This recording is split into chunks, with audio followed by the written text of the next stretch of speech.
पिछले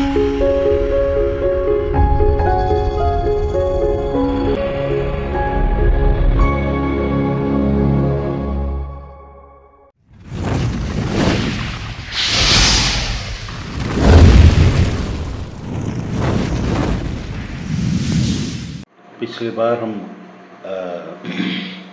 जिन बातों को देख रहे थे बहुत ही महत्वपूर्ण था और मेरे लिए भी बहुत कुछ सीखने को मिला। तो हो सकता है आप लोग को भी उसमें से मिला हो, कुछ लोग तो उसने अटेंड किया हो या नहीं किया हो, तो वो यूट्यूब में आ चुका है। ठीक है, तो इस बार फिर से हम जा रहे हैं उसी जर्नी में जो आज उससे भी महत्वपूर्ण बात है। उस समय जो हमने महत्वपूर्ण चीज़ों को देखा उससे भी महत्वपूर्ण आज है। पिछले बार हम जो देख रहे थे उसमें हमने देखा कि कैसे लोगों को परमेश्वर कहता है कि तुम सुनते नहीं, जबकि सुनना आत्मा में कानों के, तो इसके कान हो वो सुन ले करके कहा। तो हमको तो बहुत कुछ सुनाई देता है, फिर भी वो क्रिया जो उसने किया वो चीज है जो हमारी आत्मा एक बहुत ही महत्वपूर्ण बात यहाँ हमको डिस्कस करना है इस विषय में। ये जो परमेश्वर की योजना जो होती है ना, उसमें बहुत सारा चीज ऐसा होता है जो हमारे धर्म के लाइन में, धार्मिक मतलब धर्म के लाइन में, आत्मा की दुनिया में, और जो कुछ भी हमें सिखाया गया, बताया गया, उनसे संबंधित बातों में एक बात है जिसको लोग हमेशा प्रकाशन कहते हैं, रेवलेशन कहते हैं। मुझे प्रकाशन मिला, मुझे ये मिला। बहुत सारी बातें, प्रकाशन मिलना 10% है, 90% जो है वो मर्म है, सेंसिटिव, छिपी हुई बातें जिसको हमेशा प्रकाशन नहीं बोला जाता। ये दुनिया में अभी ऐसा हो गया है कि प्रकाशन का मिलना मतलब हमें कुछ समझ में आ जाना। हमें समझ में आने का मतलब वहां पर हमारे लिए प्रकाशन हो सकता है, लेकिन वास्तव में वो प्रकाशन नहीं था। बहुत सारी बातें जो मर्म है, जो सेंसिटिव है, जो छिपी हुई है, जिसका उजागर करना प्रकाशन नहीं है। ठीक है, प्रकाशन का मतलब होगा कि कुछ बातें परमेश्वर ने ही छिपा कर रखी है, लेकिन कुछ बातें सबके लिए ओपन है। इसको आप याद रखना है। परमेश्वर की योजना में जब लोग इस संसार में रहते हैं तो कुछ बातें सबके लिए ओपन है, लेकिन समझ में सिर्फ उसको आएगा जिसके अंदर में परमेश्वर ने आत्मिक शरीर में, आत्मा की दुनिया में क्या किया है, उस मैकेनिज्म को आत्मा में रखा है। सिर्फ उनको समझ में आएगा। खुला हुआ है सबके लिए। प्रकाशन कौन सा है? प्रकाशन वो है जो आने वाली घटनाओं को परमेश्वर ने छिपा कर रखा समय के अनुसार, और उस समय में उसका उजागर होना। उसमें से कुछ बातें हैं प्रकाशन, उसमें भी सब बातें नहीं है। कुछ बातें प्रकाशन जो हमारी बुद्धि के लिए जरूरत है, जो हमारे आत्मा के लिए जरूरत है, हमारे उद्धार में आगे बढ़ने की कदम की जमीन को तैयार करता है, वो प्रकाशन है। और एक प्रकाशन का अगला भाग है जो सिर्फ परमेश्वर अपनी समय के अनुसार ही प्रकट करेगा। मान लीजिए कल एक सील का खुलना है, आसमान, 7 सील के बारे में जिक्र किया गया, और 7 बातों के बारे में जिक्र किया गया, और स्वर्गदूतों के बारे में जिक्र किया गया, विपत्तियों के बारे में जिक्र किया गया। उसमें से कुछ बातें ऐसी हैं जो प्रकाशन, हमको प्रकाशन में मिलेगा। हम कैसा उस समय पता चलेगा जब परमेश्वर रिवील करने के लिए उस घोषणा को, फ्यूचर की बातों को रखा है। तो हर चीज जो हमको समझ में आता है, सबको प्रकाशन ना तो बोलना चाहिए ना समझ। अगर हम ऐसा कहते हैं तो हम या तो नादान हैं, या तो हमको समझ में नहीं आता। हर चीज को प्रकाशन समझ बैठते हैं। तो कुछ चीजें हैं सबके लिए खुली हुई, लेकिन सबको समझ में नहीं आएगा। लेकिन क्या परमेश्वर ने सबसे छिपा कर रखा है? नहीं, खुली हुई है, लेकिन समझ में केवल उसी को आएगा जो उस कदम में बढ़ते हुए, मान लीजिए एक रास्ता है, वो यहां पर वो चल रहा है, यहां वो अपने आत्मा की दुनिया में परमेश्वर के साथ के संबंध में बढ़ते हुए उस स्थान में पहुंचेगा जहां पर उसको, oh my God, was this the reason, ये था क्या, ऐसा समझ में आएगा। कुछ बातें ऐसी होंगी जो आपको वो प्रकार मतलब मर्म को भी परमेश्वर आपकी ग्रोथ के अनुसार, आप जैसा बढ़ते हैं आत्मा में, उस समय आपको उस चीज को लाकर दिखाएगा। जैसे अभी छोटे बच्चे लोग को, तो छोटे एकदम छोटे, 1 साल 2 साल 3 साल, शादी के बारे में कुछ पता नहीं उनको, ठीक है ना, मैं भी शादी करूंगी, मैं भी शादी करूंगी, मैं भी दुल्हन बनूंगी, मैं भी दूल्हा बनूंगा, ऐसा बोलेंगे, उनको कुछ समझ में नहीं आता, बड़ा क्यूट सा अच्छा सा लगता है, ठीक है। लेकिन जब उनका उम्र होता है, जब उनकी समझ खुलती है, तब वो बात, नहीं नहीं नहीं नहीं अब भी मैं नहीं करूंगी। वही बच्चा जो 2 साल नहीं कहा शादी करने के लिए तैयार था, है ना, वो बोलेगा, वो बच्चा लड़का बोलेगा मैं मम्मी से शादी करूंगा, वो बोलेगा मैं पापा से शादी करूंगी। वो सच में कर रही है क्या? लेकिन जब वो बड़ी होती तो सच में ही शादी करने के लिए नहीं करेगी। क्यों? समझ। तो हम आत्मा की दुनिया में जैसी समझ में खुलते जाते हैं, ये बातें अपने आप से खुलती चली जाती हैं। इसको हम प्रकाशन समझ बैठते हैं। अगर हम प्रकाशन और मर्म में डिफरेंस को नहीं जानेंगे तो क्या होगा, बहुत सारी बातें जो परमेश्वर सीरियसली बता रहा होगा। प्रकाशन मर्म क्या होता है? हमारी समझ का खुलना परमेश्वर के विषय में, परमेश्वर के संबंध के विषय में, परमेश्वर की कोई प्रक्रिया हमारी जिंदगी में चल रही होगी, या वो दंड होगा या ताड़ना होगा या आशीष होगी, वो सब चल रहा होगा, उसको समझने में मदद करता है। लेकिन वो जो फ्यूचर में होने वाली बातों में सबको सब कुछ नहीं आएगा। प्रकाशन में सबको बताया जाएगा ऐसा जरूरी नहीं है, लेकिन मर्म सबको समझना चाहिए। नहीं समझना हमारे ऊपर डिपेंड करेगा। सबको उनको समझ, तुमको समझ दी गई है का मतलब क्या? कुछ लोग हैं जिनको परमेश्वर पहले ही समझ को देकर रखा था अपने कार्यों के लिए। नहीं तो क्या हो जाएगा, सारा संसार क्योंकि लालची है। अगर मान लीजिए आज के डेट में परमेश्वर की योजना के बारे में, परमेश्वर की बात में 100% सबको समझ में आ जाए, इस संसार को छोड़कर सब कूद पड़ेंगे और कोई योग्य न ठहरा हुआ भी कूदने की कोशिश करेगा। तो यहां पर बहुत सारी चीजों को इसलिए वैसा समझना चाहिए। पहली बात, पिछले बार हमने देखा कि यूहन्ना के 10 में हमने देख रहे थे कि यीशु कहता है कि तुम नहीं समझ सकते, तुम नहीं सुन सकते, क्योंकि परमेश्वर के काम को सुनना है। परमेश्वर जो करता है उसको सुनने का कान आत्मा में होना चाहिए। वॉट एवर ही सेज, अभी क्या होता है, इसी को इसको उसको थोड़ा सा ध्यान से समझिए। अभी मैं आपसे एक प्रश्न पूछूंगा। वो प्रश्न ये है, ठीक है, कि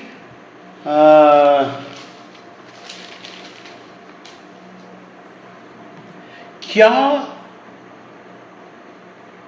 यीशु को के सत्य को जानकर, यीशु ने कहा सत्य, मैं सत्य हूं, क्या हमारा उद्धार की शुरुआत यीशु के सत्य को जानकर होता है कि बिना जाने बाद में जानना होता है? हम यीशु को ग्रहण कैसे करते हैं? सत्य को जानकर ग्रहण करते हैं या ग्रहण करने के बाद हम जानते हैं? ये मालूम होना चाहिए।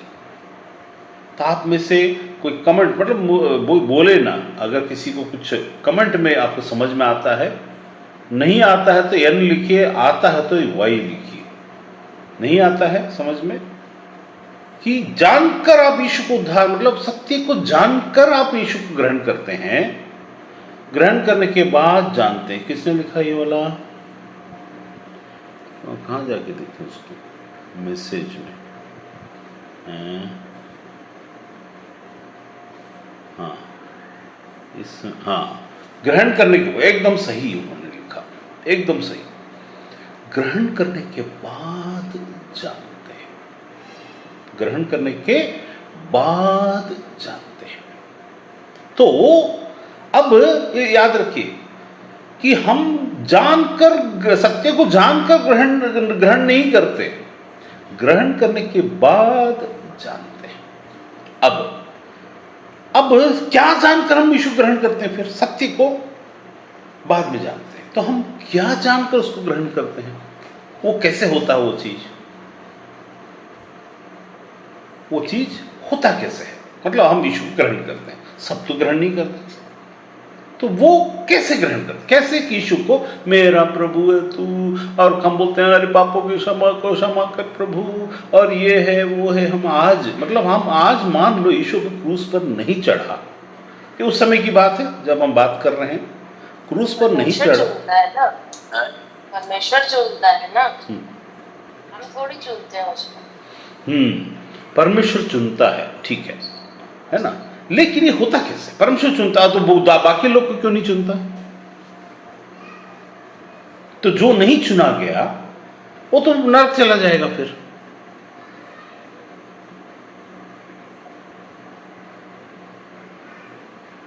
अभी हमने बोला यीशु ने 12 चेलों को चुना, ठीक है। परमेश्वर जब चुनता है वो राज्य के बारे में चुनता, उद्धार के बारे में बताइए। अभी चेले जो थे राज्य के थे, राज्य में उनका काम था, परमेश्वर ने उनको चुना। उद्धार में कैसे चुनता है?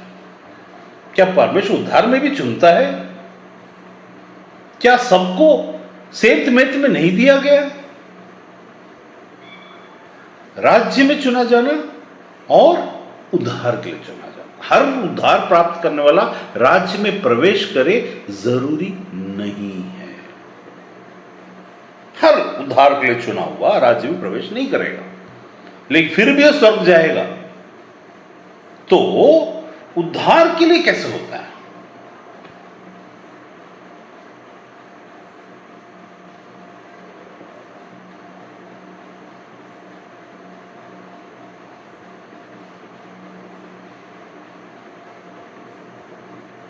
मतलब क्या हुआ कि जब कोई आवाज परमेश्वर की, जब कोई आवाज परमेश्वर की, क्या बोला यीशु ने? एक चीज बताई, हम इसीलिए हम लोग कंफ्यूज नहीं होना चाहिए, जगह हमको स्पष्ट होना चाहिए। राज्य में और परमेश्वर की संतान तो अलग अलग है। देखिए, जब प्रभु को, यीशु को, पुत्र को चुनते हैं तो हम पुत्र बनते हैं, ठीक है। जब हम पुत्र, अभी मेरे साथ एक वचन निकालिए, वो उसमें यूहन्ना 8 उसका 23, यूहन्ना 8 उसका 23, उसने उनसे कहा तुम नीचे के हो और मैं ऊपर का हूं। क्या बोल रहा है? तुम किससे बोल रहा है? वहां जितने लोग खड़े हैं, चेलों से सिर्फ नहीं, जितने लोग वहां खड़े हैं उनसे बात कर रहा है। तुम, all of you whom I am speaking to, even included my disciples, तुम नीचे के हो और मैं ऊपर का हूं। अब उसी को जब हम आगे बढ़ते हैं, देखिए, उसने से कहा कि अच्छा ठीक है, लिखा वचन आया, तो नीचे के हो मतलब एक आया है ऊपर से और सीधे सीधे बोल रहा है मैं ऊपर का हूं। अर्थात वहां एक दुनिया है, यहां एक दुनिया है। अब यह सहज रीति से दुनिया में पहली बार कोई ऊपर से आता है और एक चीज को बताता है।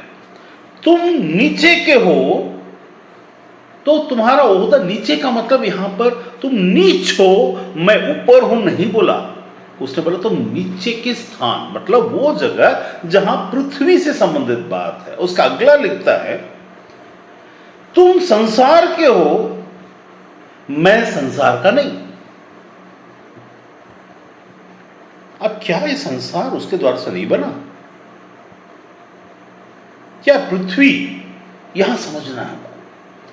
तब हमको ये समझ में आएगा कि परमेश्वर की बुलाहट के पीछे का क्योंकि अब एक क्वेश्चन उठ गया। क्वेश्चन क्या उठा? अभी सुशीला सिस्टर ने एक बहुत सही बात बोली, परमेश्वर चुनता है, बोल दी, वो सही है। लेकिन अब एक क्वेश्चन उठता है, तब तो परमेश्वर को दोष लग जाएगा। अगर परमेश्वर न्याय करेगा तो परमेश्वर सामने लोग खड़े होकर बोले, अरे प्रभु तू क्या न्याय करता है? उन लोग को तो फेवर कर दिया तूने और हमको तूने नहीं किया। मतलब अगर तू चुनता तो हम भी आते ना, हमारा भी उद्धार होता। तो ये बात, राज्य की बात अलग हुई। जो यीशु के आते ही राज्य आ गया, वहां का चुनाव चालू हो गया, उसका परमेश्वर की मंशा वहां पर हुई। तो परमेश्वर, एक वचन लिखा हुआ है, उस वचन में ऐसा कहता है कि जिसे पिता ने मुझे दिया वो कोई मुझसे छीन नहीं सकता। अब याद रखिए, परमेश्वर ने जगत से ऐसा प्रेम रखा, पिता ने जगत से ऐसा प्रेम रखा, ये दोनों अलग अलग है। जब परमेश्वर जगत से प्रेम रखता है, जब यीशु बोलता पिता ने मुझे दिया, तो परमेश्वर को ही बोल रहा है, लेकिन वो पिता वाला परमेश्वर को बोल रहा है कि वो मेरा पिता है। जो मकसद के लिए लोग उसने मुझे दिए वो मुझसे कोई छीन नहीं सकता। उद्धार के विषय में नहीं, उद्धार के विषय में उसने दिया नहीं, उद्धार की बातें खुली हुई है। पिता ने जिसे मुझे दिया वो मुझसे कोई छीन नहीं सकता। पिता का देना पुत्र को है, अर्थात राज्य की बात है। परमेश्वर का देना सृष्टि करता है, जो सबके लिए पुत्र को दिया। मतलब कैसा? पुत्र को देना और पुत्र को चीजों को देना, लोगों को देना, दो अलग अलग है। हम धर्म की बात, मतलब हम क्या कर लेते हैं, कई बार धर्म की बात को इतना व्याख्या में ऐसा लोग बड़ा बना लेते हैं कि पुत्र को हम किस आधार पर, जैसे अब यीशु को विश्वास करने वाली बात, तो अभी उद्धार होगा वाली बात हो गई। विश्वास अभी, जैसे अभी मैं बोलता हूं सेल सेल सेल 50% का छूट होने वाला है, लोग बिना जाने जांचे परखे, क्योंकि बोला गया, जाकर देखने चले जाएंगे। कहां पर सेल लगा है? अभी उनको पता नहीं, सत्य वो जाने नहीं है। अब मैंने क्या पूछा स्टार्टिंग में, सत्य को हम कब जानते हैं? उद्धार से संबंधित विषय में। अब जहां राज्य की बात आई, जहां चेलों का चुनाव है, जहां परमेश्वर चुनता है और अपने मुताबिक चुनता है और अपना अभिषेक को ठहराता है, वहां तुम्हें समझ दी गई है वाली बात है। वहां पर समझ दी गई है परमेश्वर की ओर से, समझने के लिए सारी प्रक्रियाएं पूरी हुई हैं वहां पर। बल्कि अभी तक जिसने चुना वो विश्वास अभी तक किया कि नहीं किया, इसमें फिलहाल कोई मायने नहीं है। उसी में होती, इसे क्यों ऐसा प्रूव होता है? इसलिए प्रूव होता है कि चेलों को परमेश्वर ने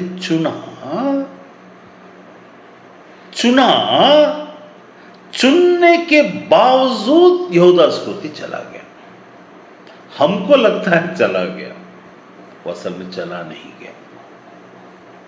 वो भी परमेश्वर के राज्य की, उसकी कमजोरी का इस्तेमाल परमेश्वर के राज्य की उन्नति के लिए हुआ। भले ही उसने क्या किया, वो शैतान, अभी आप बोले क्या शैतान को परमेश्वर ने अपने राज्य के लिए इस्तेमाल किया था क्या? हाँ भाई, तुम्हारे दुश्मन तुम्हारे पांव के तले होंगे तो दुश्मन कौन है?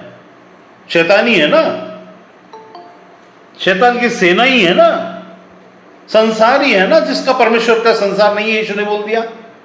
तो तुम्हारे पांव के तले कर दूंगा वाली बात, शैतान बोलेगा मैं कभी भी यीशु के लिए इस्तेमाल होना ही नहीं चाह रही। मूर्ख, तेरी मूर्खता और तेरी कड़वाहट ही परमेश्वर के राज्य में उन्नति का कारण बनेगा और तेरे को पता भी नहीं चलेगा। ये सिर्फ एक बार नहीं होगा, बार बार होगा। बहुत सारे लोग आपको आपके विरुद्ध में, जैसे अभी इजराइल की कड़वाहट, इजराइल के लोगों का रिजेक्ट करना हमारे लिए राज्य की उन्नति का और हम तक परमेश्वर की प्रभु यीशु मसीह का, अब ये नहीं कह सकते अरे हम तो प्रभु तेरी संतान हैं, हम तो अब्राहम की संतान, हम तो परमेश्वर से जन्मे हैं, ऐसा बोल नहीं सकते। वो अगर जाकर खड़े, तूने तो हमें चुना था, हम इतना तकलीफ उठाए, उनको क्यों बुलाया, बोल नहीं सकते, क्योंकि you rejected, your rejection became the facility of getting the bread of life, उसका कारण बना। वैसा ही हर चीज में होता है। अब आपसे मैंने पूछा था कि भैया सत्य को हम जानेंगे कब? देखिए वचन में देखिए 8:31 को पढ़िए, 8 जॉन 8:31, वहां लिखा देखिए, तब यीशु ने उन यहूदियों से जिन्होंने उस पर विश्वास किया, जिन्होंने, हम ये गलतफहमी में न रहें, सत्य जानने से ही विश्वास आता नहीं। परमेश्वर का राज्य, इसलिए परमेश्वर ने राई के दाने के विश्वास के बारे में जो बोला था ना, वो क्या है मालूम है? राई के दाने का विश्वास ये नहीं कि छोटा, ये कि सिर्फ इतना ही काफी है, सिंपल था। बहुत सारे लोग क्या सोच लेते हैं, छोटा विश्वास, कम विश्वास, थोड़ा विश्वास, ना, ये मतलब सुनो सुनो सुनो, 50% की छूट जींस पैंट में मिल रहा है, तो आप जाओगे आपको मिलेगा, बस, इट्स सो सिंपल। हो सकता है ना मिले, लेकिन बोलने वाला यहां परमेश्वर है। इसीलिए विश्वास यहां पर बड़ा छोटे की बात नहीं हो रही है, राई के दाने की बात हो रही। का मतलब है कि the smallest of the smallest what you have, just उसको यूज कर लो, 10 यूज करो, 10 बहुत, अरे प्रभु इतना बड़ा चंगाई चमत्कार के लिए बड़ा विश्वास नहीं चाहिए। क्यों परमेश्वर ने, यीशु ने ऐसा बोला? आपको कभी भी इसको कोई, मतलब मैं नहीं बोलता कि नहीं बताया होगा, ऐसा तो नहीं बोलता, लेकिन बहुत ही कम बताया जाता है इसके विषय में कि चंगाई चमत्कार के लिए विश्वास वो चाहिए जो एक बच्चा है। मतलब आपको विश्वास का दाता, विश्वास का बड़ा विश्वास हमको जो बड़ा चाहिए, वो क्या के लिए मालूम है? धीरज धरने के लिए चाहिए। We need faith to stand, to withstand, हम दर्द को सहने के लिए विश्वास चाहिए हमको, जो बड़ा विश्वास है। चंगाई चमत्कार, प्रोफेसी और ये और वो, उसके लिए बड़ा, उतना बड़ा विश्वास कि अरे उसको प्रभु को दास होना, और जो बड़ा दास, इसकी जरूरत ही नहीं है। सबसे सिंपलेस्ट वे में आप कहो और हो जाएगा, अगर आपको मालूम है, बस खत्म, इतना ही। लेकिन यही नहीं होता, क्योंकि इसको हम सोचते हैं अपने बल पर परमेश्वर के साथ के संबंध के बारे में, और ऐसा होगा। अरे पुराने नियम में वो था, परमेश्वर अभिषेक उतारता था, तब एक बोलता था, लेकिन उसको सहना पड़ता था। देखिए हर भविष्यवक्ता के बारे में लिखा है कि उसको मार खाना पड़ता था। मंदिर और चौखट के बीच में, वेदी और चौखट के बीच में मार खाना, बहुत सारे लोग मार डाले गए और बहुत सारे लोग को सहना पड़ता था। क्यों? क्योंकि वो जो विश्वास में वो बोलते थे वो तो साधारण था, सिंपल। इसके कारण से हम प्रभु के दास नहीं हैं, हम दुख उठाने के द्वार से प्रभु के दास। तो कौन सा विश्वास हमको चाहिए? कौन से विश्वास की बात यहां की जा रही है? यहां देखिए लोग जो यहां पर खड़े हैं, ये किसको क्या बोला? तब यीशु ने 8:31, तब यीशु ने उन यहूदियों से जिन्होंने उस पर विश्वास किया था, कौन सा? वो बोल रहा था और वो मान गए। मतलब वो गलत भी हो सकता तो भी माने, उनको समझ में नहीं आया तो भी जो बोल रहा वो सही है ना। That is the mechanism that is required from your side. मतलब एक ऐसा जमीन जो परमेश्वर की बातों को, हो सकता है तो परमेश्वर को आज ग्रहण कर, कल उसमें से कुछ होंगे तो छोड़ देंगे। कुछ होंगे जो 1 साल रहकर छोड़ेंगे, कुछ होंगे तो 10 साल रहकर छोड़ेंगे, और कुछ होंगे जो हमेशा के लिए परमेश्वर के साथ चलेंगे। उसमें से सब खड़े हुए हैं वहां पर, हम सब उसमें हैं। और हम क्या कर रहे हैं? जैसा जैसा हम परमेश्वर को छोड़ते कैसे हैं? ऐसा नहीं कि अरे यीशु तो प्रभु नहीं है ना, ऐसा नहीं छोड़ते हम कुड़कुड़ाते हैं। परमेश्वर कैसे छोड़ते हैं? कुड़कुड़ाते। अरे क्या प्रभु, देख दुनिया का, क्या मेरी जिंदगी कैसा चल रहा है, मेरा क्या हो रहा है, मेरा व्हाट इज हैपनिंग, कुछ तो खास नहीं हो रहा, दुनिया को देखो। हम अपनी जिम्मेदारियों को दूसरे पर डालने के लिए तत्पर और उत्साहित और बहुत ही उत्साहट वाले लोग हैं। अभी यहां क्या बोलता है कि यहूदियों से जिन्होंने उस पर विश्वास किया था, उस पर विश्वास किया, क्या उद्देश्य से विश्वास किया? ये परमेश्वर की ओर से है। कुछ किए होंगे जो परमेश्वर का पुत्र है, ऐसा विश्वास किए होंगे। ठीक है, यदि तुम मेरे वचन पर, मतलब जो मैं बोला हूं, ये वचन व्यक्ति पर्सन वाला, रिलेशन वाला नहीं है। इसीलिए जब कभी भी हम थोड़ा भटक जाते हैं, या थोड़ा इधर उधर हो जाते हैं, या थोड़ा हम कुड़कुड़ा जाते हैं, या गुस्सा हो जाते हैं परमेश्वर से, तो वापस आना साधारण सा 2 शब्दों से हो जाता है। परमेश्वर उस रास्ते को ओपन रखता है। कैसा रखा? जिन्होंने उस पर विश्वास किया। कैसे विश्वास किया, हमको कैसे पता चलेगा? यदि तुम मेरे वचन में जो मैं बोला हूं बने रहोगे, मतलब सिर्फ इतना, कुछ भी हो यार, मैं एक बात को जानते ही परमेश्वर की ओर से, बस इतना। ये जो बोल रहा है परमेश्वर की ओर से, आज मुझे समझ में नहीं आ रहा है, लेकिन परमेश्वर की ओर से। लेकिन धीरे धीरे तुम सत्य को, उसके बाद क्या है? यदि तुम मेरे वचन बने रहोगे तो सचमुच मेरे चेले ठहरोगे। मतलब झूठ मूठ के चेले विश्वास करते हुए भी बने रह सकते हैं। क्या हम विश्वास तो करते हैं लेकिन झूठ मूठ के चेले हैं? सचमुच तुम मेरे चेले बने रहोगे। सचमुच क्यों जोड़ा गया?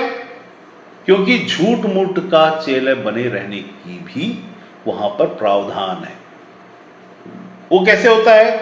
तुम बने रहने के कारण तुरंत नहीं, आज यीशु को ग्रहण किया और 10 प्रकार से आपको शिक्षाएं मिलेगी जो संसार में आपकी बुद्धि आपको सिखाएगी, कोई दूसरा धर्म आपको सिखाएगा, कोई दूसरी पंथ या आपको किसी दूसरी ईसाई धर्म ही आपको कुछ दूसरी बातें सिखाएगा। ठीक है, जो परमेश्वर से नहीं होगा, अपनी रीति, अपनी परंपरा, अपनी बातों को उसमें थोप देगा और आपको बताने की कोशिश करेगा।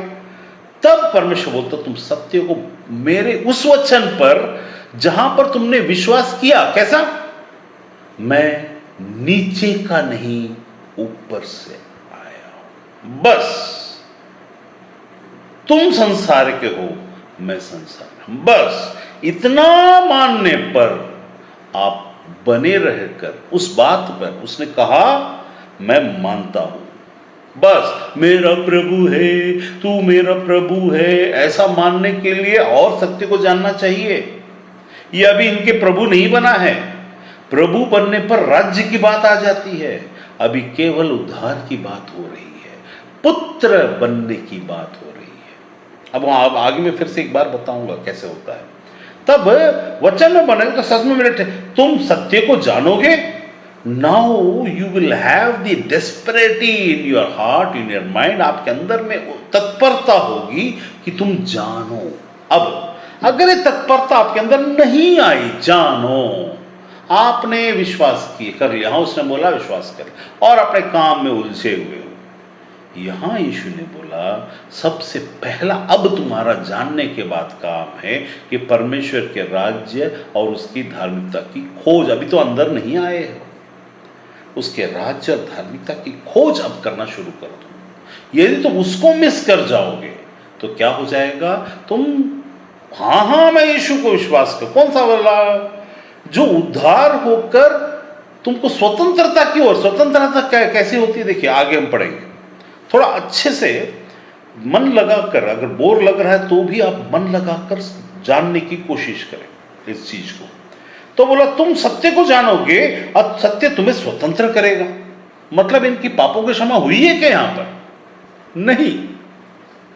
ये जो विश्वास कर रहे हैं, ना तो क्रूसिफिकेशन हुआ है, ना यीशु का लहू बहा है, ये पुत्र बनने के कगार का पहला कदम उठा चुके, अर्थात हाथ मिला चुके। Let's do and go forward with this deal, let's go forward. अब क्या बोलता है, तुम सत्य को समझते? तब उन्होंने उससे उत्तर दिया, ये क्या बात हुई? कौन बोल रहे हैं? जो विश्वास किए थे। ये उनका भी समझ नहीं है, इसको यीशु ग्रहण नहीं किया, लेकिन विश्वास कर चुके हैं।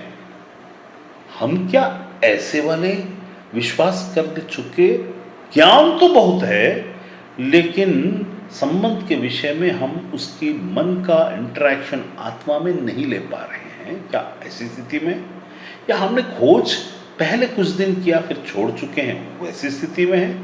या फिर हम विश्वास किए, मानता हूं ऊपर से और कोई नहीं, सिर्फ यीशु है जो स्वर्ग से उतरा है, ये मैं मानता हूं, यहां तक है, और बने हुए हैं। बने रहने का मतलब परमेश्वर, कैसे बने रहने का मतलब होता है? जो ट्रेन चल रहा हो उसमें आप बैठते हैं, उसके साथ चलते नहीं है ताकि आप मंजिल में पहुंच जाए। ट्रेन चल रहा है, मैं भी चलूंगा, ऐसा नहीं करते।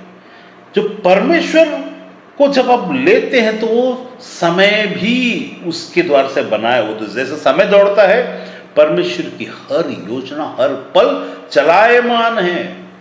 आप उसमें बैठते इत्मीनान से कि मैं अपनी मंजिल तक पहुंचूंगा। कौन सी मंजिल? ये उद्धार की मंजिल। या उद्धार, आप मेरे से पूछेंगे भैया वचन में तो लिखा है जब तुम प्रभु को ग्रहण, अरे भैया वो प्रभु को ग्रहण करना और यीशु जो प्रभु ना होकर के ग्रहण करना दो अलग अलग बात है। जो प्रभु को ग्रहण करता है, अपना उद्धार करता मानता है, वो बाद में आता है जब सत्य को जान जाएंगे। विश्वास करना उसका तक नहीं पहुंचा है।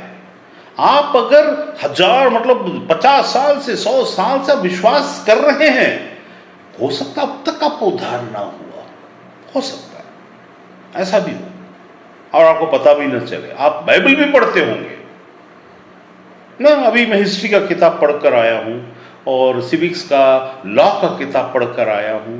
तो लॉ का बनाने वाला तो नहीं ठहरा, हिस्ट्री का किताब पढ़कर आया हूं तो उसमें क्या, तो बाइबल पढ़कर आए हैं तो उसमें क्या? बाइबल पढ़ लेने से क्या हम राज्य में प्रभु को या फिर पिता के पुत्र कहलाने में सब में हम शामिल हो चुके हैं? नहीं। हमारी कमी कहां है? कमी यहां है कि हम सोचते हैं कि हम प्रभु को मानते हैं, लेकिन उसमें हमारे अंदर में, वो आत्मा के अंदर वो मैकेनिज्म अभी तक उजागर नहीं। मैकेनिज्म दो तरीके से काम करता है। जब आप आ बोलते हैं, आपको पता नहीं आकर होगा क्या, आ बोलते हैं तो वहां जमीन तैयार करते हैं, रूम तैयार करते हैं, आओ भगत करते हैं। आपको पता नहीं अब आगे क्या बात होने वाला है। अब जब हम ग्रहण करते, किसी एक व्यक्ति आपके घर में आया, आइए बोलते हैं, अब आपको उसका संबंध नहीं हुआ, हो सकता चाय पिया और पड़ोसी के बारे में पूछकर चला गया, तो आइए बोलने का मतलब ही नहीं है। ग्रहण करने का मतलब, जो कोई मुझे ग्रहण करता मतलब बुलाता है, एक्सेप्ट करता है, उसके बाद मैं जो बोलूं उसमें ठहरा रहता है, उसके बाद सत्य को जानेगा और सत्य फिर उसके बाद उसे स्वतंत्र करेगा। लेकिन जब स्वतंत्र करने की बात आएगी, हो सकता है स्वतंत्र हो सकता है ना हो। तब बहुत सारे, तो इसीलिए गलत फहमी में न रही कि आप विश्वास करते तो सब कुछ हो गया। उद्धार ऐसा नहीं होता। वो ऊपर का है, हम नीचे के हैं। वो संसार का नहीं है तो संसारिक तौर तरीके की कोई भी बात आपके उद्धार में शामिल नहीं है। चाहे वो कोई भी बात हो, रिचुअल्स हो, बपतिस्मा ले लिया, मैंने जाकर बपतिस्मा ले लिया, यीशु प्रभु बोल दिया, बोलना नहीं, उससे नहीं होता उद्धार कि बोल दिया तो हो जाएगा। वहां जो बोला है उसके पीछे में प्रकाशन नहीं मर्म है। ठीक है, तो याद रखिए, तो 90% मर्म को छोड़कर 10% के प्रकाशन के पीछे जाकर राज्य के योग्य ही नहीं ठहरते हम, क्योंकि प्रकाशन तुमको ज्ञान तो दे देगा, लेकिन मर्म तुम्हें रिश्ते में आगे बढ़ाएगा, तुमको सेंसिटिव बनाएगा और तुमको किसी व्यक्ति के साथ चलने में मदद करेगा। प्रकाशन नई नई बातें, एंटी क्राइस्ट आने वाला है तो क्या, और ये संसार डूबने तो क्या, संसार डूबने वाला करके तुम प्रभु के पास आओगे, तब तो फिर बहुत नुकसान हो, क्योंकि वहां पर स्वभाव से हम नहीं आए, डर से आए हैं। डर से हमारा उद्धार नहीं होता है। डर मतलब कौन सा सुसमाचार और कौन सी चीज में विश्वास करने के द्वारा हम प्रभु के पास आए, अरे नरक चले जाएंगे हम, अरे बाप रे मेरे को नरक नहीं जाना है इसीलिए प्रभु, ये स्वभाव से नहीं है। ये हम जब शिक्षा देते हैं, पास्टर जो जहां भी लोग हैं, हम शिक्षा देते हैं सामने वाले को, उनको लगता है कि डर दिखाकर स्वर्ग नरक, स्वर्ग में आनंद, नरक में ऐसा है, नरक में वैसा है। प्रभु यीशु मसीह नरक के बारे में बताया, उसके डर से प्रचार नहीं किया। उससे पूछा गया तो जवाब दिया। हम डर को ही, नरक को ही प्रचार बनाते हैं और परमेश्वर के काम को बिगाड़ते हैं। नरक के द्वारा प्रचार, नरक का डर दिखाकर प्रचार, डर से चीजें होंगती हुई नजर तो आएंगी, बदलेंगी कुछ भी नहीं, ना अंदर ना बाहर। कुछ लोग होंगे जो टिमिड होंगे और डर के कारण, हाँ प्रभु मैं नरक नहीं जाना चाहता, मैं तुझ पे विश्वास कर, इस कारण से आए होंगे जो धोखे में रहेंगे। यहां पर विश्वास करना और बोलना बोला, सिर्फ बोलना करके नहीं बोला। तो इसीलिए हाँ, ये जो विश्वास जो शुरुआत वाला है, उसके बाद अगला स्तर का विश्वास आएगा जहां पर चीजें प्रकट उनको समझ में आएंगी। अभी समझ में नहीं आएगा, अभी सिर्फ बोली गई बात सुनो सुनो सुनो। ईश्वर यूहन्ना जब आया तो क्या किया, वही देखो परमेश्वर का राज्य आ रहा है, टेम्पो में बैठ गया, जीप में बैठ गया, मारुति में, है ना, और एक पोंगा लगा दिया। आज अगर यूहन्ना होता तो ही करता, और सब गलियों में सुनो सुनो परमेश्वर का राज, अपने मार्गों को सीधा करो, आओ टेढ़े मेढ़े मार्ग को सीधा करो, पहाड़ों को सपाट करो, अपनी जिंदगी में सारी चीजों को निकालो, रिपेंट करो, गलतियों से बचो, काम से, गलत काम से बचो, दूसरों को परेशान करने से बचो, ये करो वो करो। उसने घोषणा, इसलिए एक वचन में लिखा हुआ, यूहन्ना ने कोई भी चंगाई चमत्कार का कोई भी चीज नहीं दिखाया। और यीशु ने क्या दिखाया, यीशु ने जब बोला कोई भी चमत्कार को किया, तो उसने सिर्फ एक ही बात, क्या तुम विश्वास करते हो, अन्य जाति हो या यीशु को जानता हो या ना जानता हो, क्या मैं कर सकता हूं, विश्वास करते हो? हाँ करते, हो जाएगा तुम्हारा, चलो चलो हो गया उतना। लेकिन ये उद्धार नहीं है, चंगाई हो जाना उद्धार नहीं है, आपकी जिंदगी में बहुत सारी बातों का हो जाना उद्धार नहीं है। उद्धार कुछ और है, और आगे बढ़ता है। यहां क्या बोलता है, तब यीशु ने यहूदियों से कहा जिन्होंने उस पर विश्वास किया था, यदि तुम मेरे वचन में बने रहोगे, मतलब यदि तुम मेरे वचन में बने न रहोगे तो सचमुच तुम मेरे चेले भी न ठहरोगे। मतलब ठहरोगे, फ्यूचर, चेलों का ठहरना फ्यूचर की बात, अभी नहीं। विश्वास कर लेने से हम चेले नहीं हैं। हमने विश्वास कर लिया, हाँ प्रभु है, हाँ ऊपर से आया, हाँ मानता हूं, वो पिता की ओर से, वो संसार के नहीं वहां से, वो मारा गया, गाड़ा गया और चला गया, इतना विश्वास कर लिया हमने, इसीलिए हमारा उद्धार हो गया। ये झूठ है, ये 100% सच भी है, लेकिन मानने के तरीके, कैसा हमने उसे ग्रहण किया। क्या हमारा भय के कारण ग्रहण किया, कि उसको ग्रहण किया इसीलिए अब हमें भय है कि हम उसे छूट ना जाए। रिश्ते में डर के कारण जुड़ना और जुड़ने के बाद डर आना दो अलग अलग दुनिया है। जुड़ने के बाद वाला आपके संबंध की प्रगाढ़ता के कारण आप किसी को छोड़ना नहीं चाहेंगे। जुड़ने के पहले का अरे नरक चले जाओगे तुम, देखो चंगाई किया, फिर तुम छोड़ दिए यीशु को, मूर्ति पूजा छोड़ दो, अगर नहीं छोड़े तो फिर से तुम इसमें अच्छा मुझे नहीं करना, मैं आपसे मूर्ति पूजा नहीं करूं, ये इसमें नहीं होता। This is totally wrong. तुम कुछ करके दिखाकर तुम उनको विश्वास दिला सकते हो, लेकिन तुम उद्धार बोल दिए तो तुमसे बड़ा और हमसे बड़ा शैतान कोई नहीं है। अगर उसको उद्धार बता दिए और हम भी सोच लिए तो भी ऐसा नहीं होता। परमेश्वर वचन ऐसा नहीं बोलता।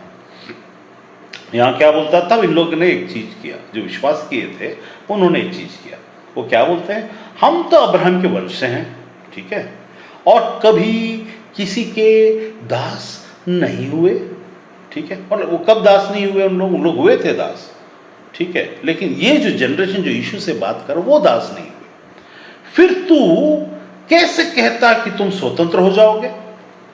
ठीक है। यीशु ने उनको उत्तर दिया, मैं तुमसे सच सच कहता कि जो कोई पाप करता है, अर्थात इस शरीर में होकर पाप करने का मतलब क्या होता है? एनीथिंग, पाप का मतलब होता है पवित्रता के विरुद्ध में उठाया गया कदम। पाप का मतलब क्या होता है? पवित्रता के विरुद्ध में उठाया गया कदम, चाहे वो सोच में हो, चाहे क्रिया में हो, चाहे यूं ही हमने चुपचाप रहते हुए उस पवित्रता की बातें आई और हमने उसे नकारा। रिजेक्ट करना, एक्सेप्ट न करना, सोचना और क्रियाओं से पहले जो कुछ भी हमने किया उसमें हमने पाप के, पवित्रता के विरुद्ध में। बाकी क्या है? बाकी सब गलती है जिसको आपस में हम सुलझा सकते हैं, है ना। जैसे मैंने इनको मारा और वो मैं उनसे जाके सॉरी बोल दिया। परमेश्वर बोला तू जा और माफी मांग, वहां पर मेरा कुछ भी काम नहीं है। गलती, इनिक्विटीज, ट्रांसग्रेशंस, है ना, लॉ तोड़ना, परमेश्वर के लॉ ही क्यों ना तोड़ा जाए। परमेश्वर का लॉ मतलब कुछ लॉ ऐसे होते हैं जो परंपरा के आधार पर था, जो अब लागू नहीं है, तो उस समय में जब लागू था उसको तोड़ने से वेदी के नजदीक में पहुंचना, ठीक है, वो गलती है। उसका दंड फटाक से मृत्यु हो जाता है, लेकिन वो अनंत काल का मृत्यु में नहीं जाएगा, वो उस चीज में नहीं आता। उसने गलती किया, उसको मौत उसका दंड था उस जगह। लेकिन पाप का भी एक दंड है जो दूसरी, ये वाला मृत्यु जो दंड है ये असर नहीं करता। तो जो असली मृत्यु है जो आत्मा में होती है वो असर करता है। तो पवित्रता के खिलाफ में सोचना, बोलना और करना, पवित्रता के खिलाफ बिना हिले डुले भी, तो वो पाप में कहला, तुम पाप के दास हो। मैं तुमसे सच सच कहता हूं कि जो कोई पाप करता वो पाप का दास है, और दास सदा घर में नहीं रहता, पुत्र सदा रहता है, ठीक है। इसलिए यदि पुत्र तुम्हें स्वतंत्र करेगा, मतलब तुम्हारा निश्चित संबंध जो ऊपर से आया उसको हाथ को पकड़कर मेरी मदद कर करके हाथ को कभी न छोड़ना, आपको सत्य के द्वारा ले जाता। वो सत्य अर्थात वो जो ऊपर से आया, जो सत्य स्वयं में है, वो पर्सन। क्यों? देखिए अब यहां पर यीशु असल में क्या है ये समझ में आता हमको। यहां पर देखिए, फिर से पढ़ते हैं उस जगह में जहां लिखा है 8:22, जहां मैं जाता हूं वहां तुम नहीं आ सकते। पहली बात, जहां मैं जाता हूं वहां तुम नहीं। क्यों? वाई लॉर्ड, क्या तेरे लिए सिर्फ है क्या? तू भी तो मनुष्य है। नहीं भाई, तुम नहीं समझे इस बात को। यीशु बोलता है, क्या बोलता है? तुम नीचे के हो और मैं ऊपर का, मतलब मैं नीचे से नहीं आया, अर्थात पाप से नहीं आया। मुझे पवित्र, मैं अभी देखियो यहां पर एक वचन निकालता हूं, है ना, जिसमें 10 का 36 निकाले। 10 यूहन्ना 10:36। तो लिखा ऐसा, तो जिसे पिता ने पवित्र ठहरा कर जगत में भेजा। कैसे भेजा? पिता, मतलब यहां परमेश्वर ने नहीं, पिता ने पवित्र ठहरा कर जगत में भेजा। अर्थात पाप और पवित्रता एक साथ क्या रह सकता है? या तो तुम पापी हो या तो पवित्र हो। क्या यहां पर हो सकता है? जिसे पिता ने पवित्र ठहरा कर भेजा, ठीक है, पवित्र ठहरा कर भेजा, उसको उन लोग बोलते हैं तो निंदा करता है, ऐसा उस जगह बोला गया। तो हम यहां मालूम होना चाहिए, जो ऊपर से आया उसको पिता ने पवित्र ठहराया, परमेश्वर ने पवित्र ठहराया और पिता ने पवित्र ठहराया, दोनों में बोला। जब परमेश्वर और पिता बोला जाता तो अंतर है वही, लेकिन वहां पर चीजें टोटली डिफरेंट हो जाती हैं। तो यहां पर उसने क्या बोला? तो अब यहां पर बोलता है कि यीशु ने उनको उत्तर दिया, मैं तुमसे सच सच कहता हूं, जो कोई पाप करता है वो पाप का दास है। इन लोग बोले हम कहां पाप करते हैं, क्योंकि उन लोग भी ज्ञानी थे। इन्होंने जब जो पवित्रता को मैकेनिज्म नहीं था, विश्वास तो किए लेकिन मैकेनिज्म नहीं था। वो जो आत्मा में जो मैकेनिज्म होता है, जो इनकी तरफ से होना चाहिए, तब ये उजागर होने पर परमेश्वर अपना मैकेनिज्म लगाता है जो आत्मा में है ना। वो एक आत्मा की दुनिया में परमेश्वर का एक कार्य होता है, तब चीजें आगे बढ़ती है। हम अभी क्या आधे अधूरे, आधा इंजन है, ऊपर का इंजन का हेड अभी लगा नहीं है, इंजन चालू ही नहीं होगा। आत्मा में वैसे ही है, सबसे पहले बेस तो तैयार हो। तो अब यहां पर क्या हुआ? पाप, जो कोई पाप करता है वो पाप का दास है। दास सदा घर में नहीं रहता, पुत्र सदा रहता। अब वहां क्या बोला उसने? देखिए, उसने बोला मैं ऊपर का हूं, 8:23 में, तुम संसार के हो, मैं संसार का नहीं हूं, इसीलिए मैं तुमसे कहता हूं तुम अपने पापों में मरोगे। ठीक है, क्योंकि यदि तुम विश्वास न करोगे कि मैं वही हूं। हम विश्वास क्यों करते कि वो वही है? वो मैकेनिज्म हमें विश्वास में लेके आता है। वहां तक हमारी जिम्मेदारी को अगर हम लेकर के चले जाते, उसकी जिम्मेदारी में वो उसे पूरा करता और हमें वो समझ खोल देता है, सत्य को जना देता है, सत्य को खोल देता है, प्रकाशित कर देता है, उजागर कर देता है और हम जान जाते हैं। अब हम पहली विश्वास तो कर लिए, अब हम, अगर मेरे से पूछा, आप मेरे से अगर पूछेंगे आप जानते हैं? बिल्कुल जानते हैं।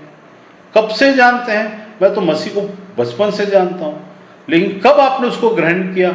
और मैं जब बड़ा था ना, तब मैंने उसे ग्रहण किया। तो जब पहले से जानते हैं तो ग्रहण नहीं किया? नहीं किया।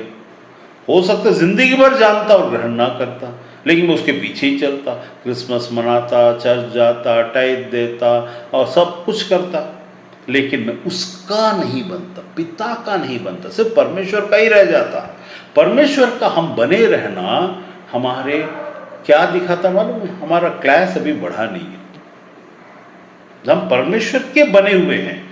क्या परमेश्वर, हम यीशु को विश्वास नहीं करेंगे तो संसार से हमें मार डालेगा? बिल्कुल भी नहीं, लेकिन राज्य में प्रवेश नहीं हो सकता।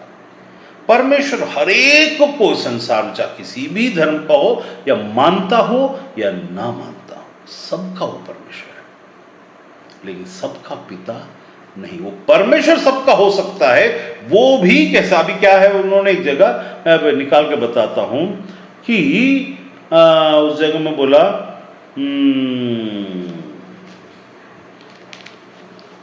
कहाँ लिखा है वो, एक जगह लिखता है, कहता है,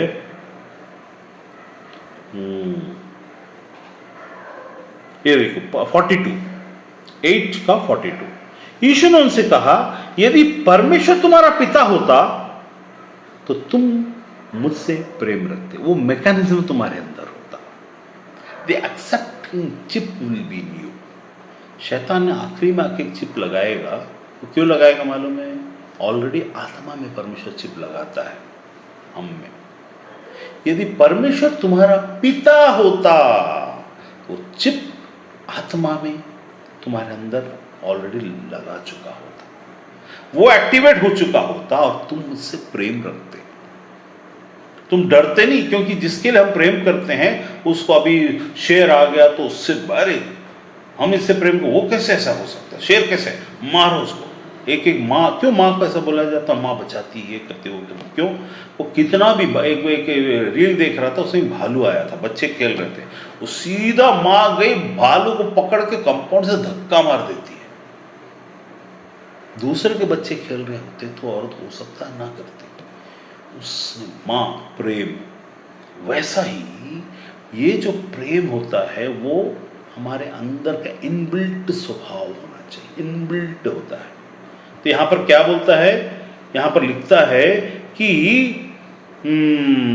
44 को पढ़िए, 44 इसमें लिखा है, तुम अपने पिता शैतान, अरे अभी तो बोला परमेश्वर से हैं, परमेश्वर से हम होते हुए भी शैतान हमारा पिता हो सकता है। क्या लिखा है? ये अभी ये विश्वास कर रहे थे 31वें वचन में, उनसे यीशु कह रहा है कि तुम मेरी बात क्यों नहीं समझते, इसीलिए कि तुम मेरे वचन को सुन नहीं सकते। You have not have the capacity to, इसको स्टोर करने का कैपेसिटी, रैम तुम्हारे अंदर नहीं है। वो वाला जो मेरे बारे में रखे वो फाइल ही नहीं है। You are not of mind, क्योंकि तुमने क्या किया, तुम्हारे, इसीलिए 43 में लिखता, उसके 44 में, तुम अपने पिता शैतान से हो। देखो, पिता शैतान है लेकिन विश्वास एक कर रहे हैं यीशु पर। वाह, 31वें वचन में विश्वास कर रहे हैं, लेकिन यीशु बोलता तुम्हारा पिता शैतान है। मतलब वही लोगों से बात कर रहा तब से लेकर अब तक। अब लोग बदल नहीं गए, अचानक यहां पर आकर के सीन बदल गया और चीज हो गया, लोग बदल गए। उन्हीं लोगों से बात कर रहा जो कह रहे हैं हम तो अब्राहम के वंश हैं। 32, 33 में बोले हम तो अब्राहम के वंश हैं, लेकिन उनका पिता, यीशु झूठ बोलता है क्या? अरे यीशु को ना उस समय अंदाज नहीं लगा होगा, पता नहीं चला होगा। हम परमेश्वर के होते हुए भी, हमारी जिंदगी में आश्चर्य कर्म होते हुए भी, हमारे द्वारा से प्रार्थनाएं सुनी जाने होते हुए भी, यीशु के नाम का अधिकार को इस्तेमाल करने की बातें होते हुए भी, हमारा पिता शैतान हो सकता है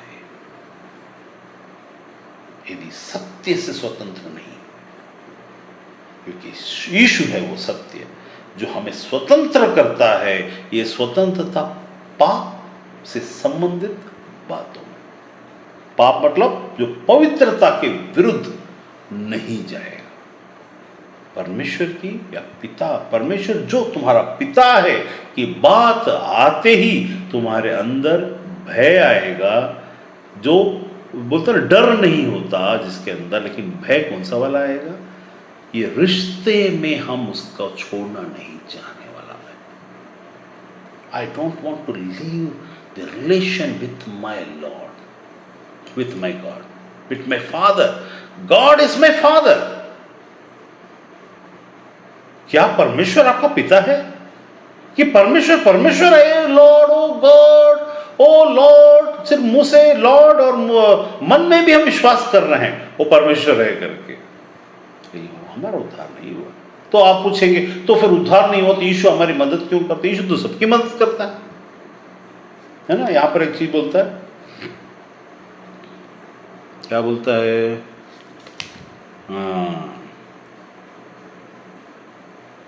31 में, 10 के 31, 8 के 31 में क्या लिखता है? नहीं, यहां पर है,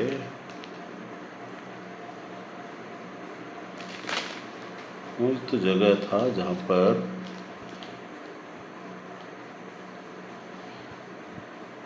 बोलता है मैं अब्राहम से पहले था। वो बोलता है वहाँ पर हाँ ये 57, 8 के 57।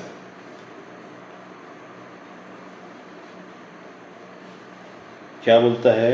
55 से पढ़ेंगे। तुमने तो उसे नहीं जाना परंतु मैं उसे जानता हूं। यदि मैं कहूं कि मैं उसे नहीं जानता तो मैं तुम्हारी तरह झूठा ठहरूंगा, परंतु मैं उसे जानता और उसके वचन पर चलता हूं। अब यहां पर एक प्रश्न है।